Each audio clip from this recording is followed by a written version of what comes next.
Olá pessoal, hoje no Café com Teixeira iremos repercutir um pouco do encontro da cúpula do G7 que aconteceu nesse final de semana. O G7 é composto pelas 7 maiores economias desenvolvidas do planeta: Estados Unidos, Canadá, Alemanha, Inglaterra, França, Itália e o anfitrião, o Japão. Aconteceu, portanto, lá em Hiroshima, no Japão, e eles convidaram alguns países. Normalmente o anfitrião convida alguns outros países de fora do G7.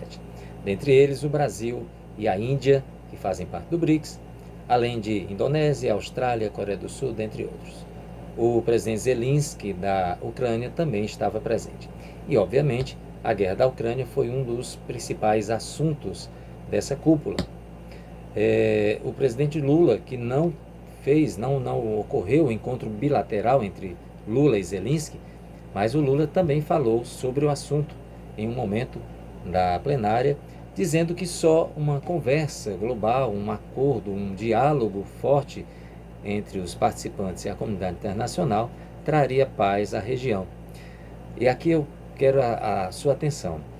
A Rússia é parceira do Brasil no BRICS. O BRICS, um grupo formado por Brasil, Rússia, Índia, China e África do Sul, ele tem relações comerciais muito fortes. Então, Brasil e Índia, que estavam presentes ao encontro, evitaram críticas à Rússia, tá? Mas, evidentemente, eles tinham que deixar bem claro que eles não são a favor da guerra, com o cuidado de não ofender e não criticar a Rússia. É tanto que o Brasil e a Índia, além dos outros membros do BRICS, não impuseram sanções financeiras à Rússia, ao contrário do G7, né? E, além desses pontos, que chamaram bastante a atenção, o presidente Lula trouxe algumas questões, né?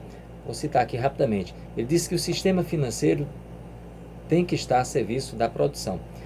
Segundo ele, a produção, o trabalho e o emprego é que trariam um desenvolvimento, um crescimento sustentável de verdade. O segundo ponto é que o Estado, os governos, teriam que ser indutores de políticas públicas, combate à fome, à pobreza e à desigualdade, né? Tem que ser foco da agenda internacional. O terceiro ponto que ele trouxe foi o multilateralismo como uma solução para as questões globais. Nenhum país poderia enfrentar isoladamente as ameaças da atualidade. E aí, nesse ponto, ele defendeu não os blocos antagônicos, não cada um puxando a sardinha para o seu lado, mas sim uma melhor distribuição, a melhor participação dos países nos órgãos de governança. Foi nesse ponto que ele falou do Conselho de Segurança da ONU. O Brasil, há tempos, busca ampliar esse Conselho de Segurança e fazer parte como membro permanente. Lembrando a você que não está sabendo do que eu estou falando, a ONU, quando foi criada, criou também o Conselho de Segurança, que discute questões de paz e segurança internacional. E 5 países permanecem, desde a sua fundação, como membros permanentes, membros com poder de veto, né? Esses países são Estados Unidos, a Rússia, a China, a França e o Reino Unido. E outros 10 países de forma rotativa. Então o Brasil quer fazer parte desse membro permanente para que esse leque se amplie. Porque como é que há um multilateralismo, como é que há uma maior participação global, se o Brasil, como importante liderança regional e outros países, não tem direito à voz nesse Conselho de Segurança, né? E o quarto ponto, ele voltou a cobrar que os países cumpram a promessa de destinar 100 bilhões de dólares à questão ambiental, à ação climática, tá? E pediu mais doações ao Fundo Amazônia, agradecendo, inclusive, ao Reino Unido e aos Estados Unidos por já terem feito essa contribuição, tá? Teve no final uma questão bem emblemática, uma mensagem para a China. Vou ler aqui o trechozinho. Os líderes assumiram uma postura firme contra o que chamaram de coerção econômica, usar o comércio para intimidar outros países e pediram que a China, parceiro do Brasil no BRICS, né, jogue de acordo com as regras internacionais.